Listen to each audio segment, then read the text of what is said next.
Oh my God, ladies and gentlemen, welcome to another First Reaction. I just got out of seeing the third movie installment in the My Hero Academia franchise, My Hero Academia World Heroes Mission. Oh my God, I really enjoyed myself with this movie. I had a great time. It was great to see. This was like my first anime film seeing in the theaters.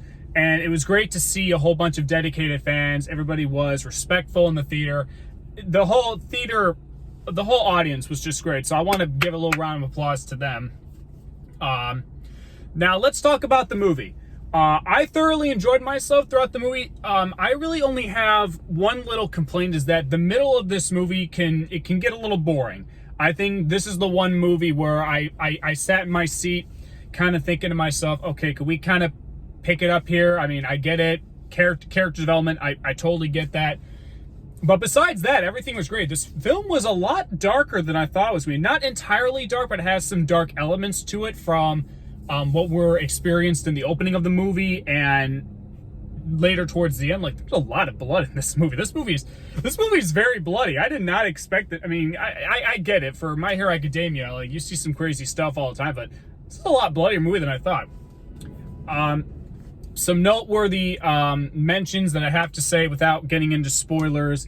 The opening scene of the movie was definitely very exciting. I got hooked right away.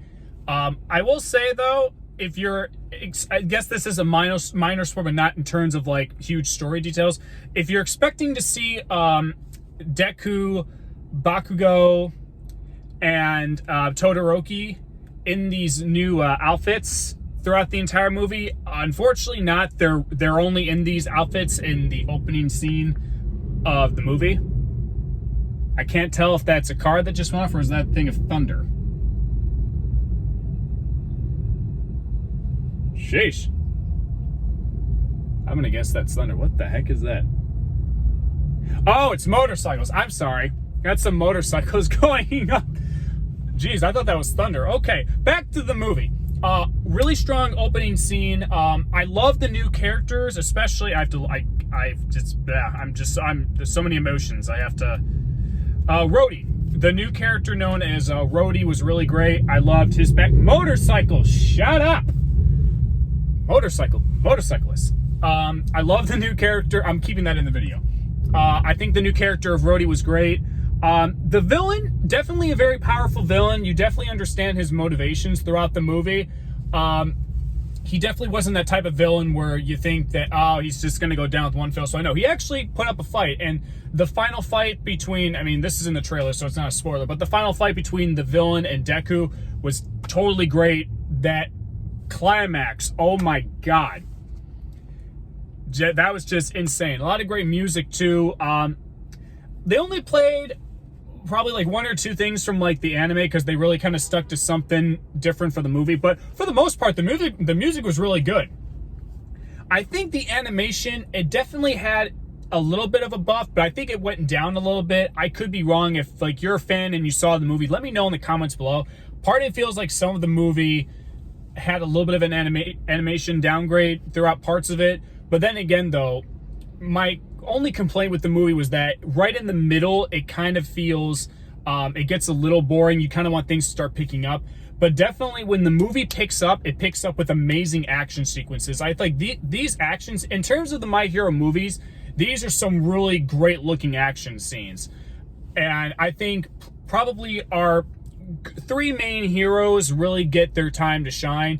The other heroes, you're not really going to see them so much in the story, but they have their purpose and they are effective when the story needs to be taking place. Because realistically speaking, this is a story about Deku, the new kid, Rhodey, and pretty much Todoroki and Bakugo. They are our three protagonists throughout this movie.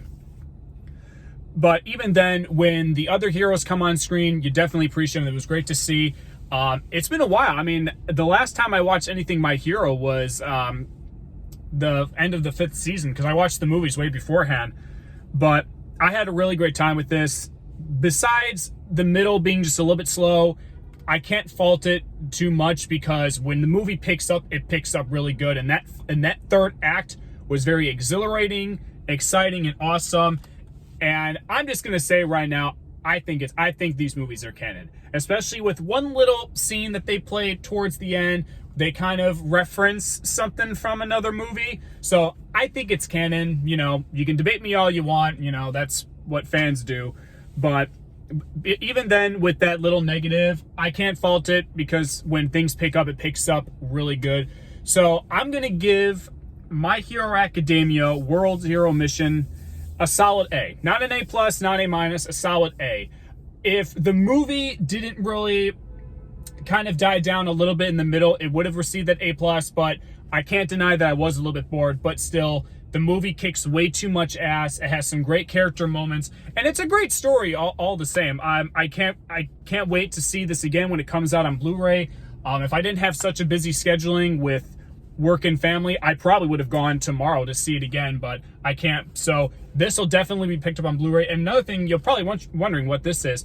For those of you that go and see the movie, at least I think at a AMC theater, they give you this little book that kind of gives you some backstory on the characters. And I think there might be, what is it? I think there might be something in here that ties either before the story or after the story, because they tell you not to read this until after you see the movie. So I'm going to have to give it a read. But it's got some really cool artwork and whatnot. It's got nice character designs. Like here's an example, like one of Bakugo. So I think that's really cool. And it kind of gives you a little refresher on what some of the main heroes have gone through. They don't talk about the other movies, but they talk about the main story itself. But yeah, I enjoyed myself. This was a phenomenal film. God, now I don't know. I feel like I'm gonna have to wait a little while before the Blu-ray, but I'm definitely picking that up. Thank you guys so much for watching, and I will see you next time.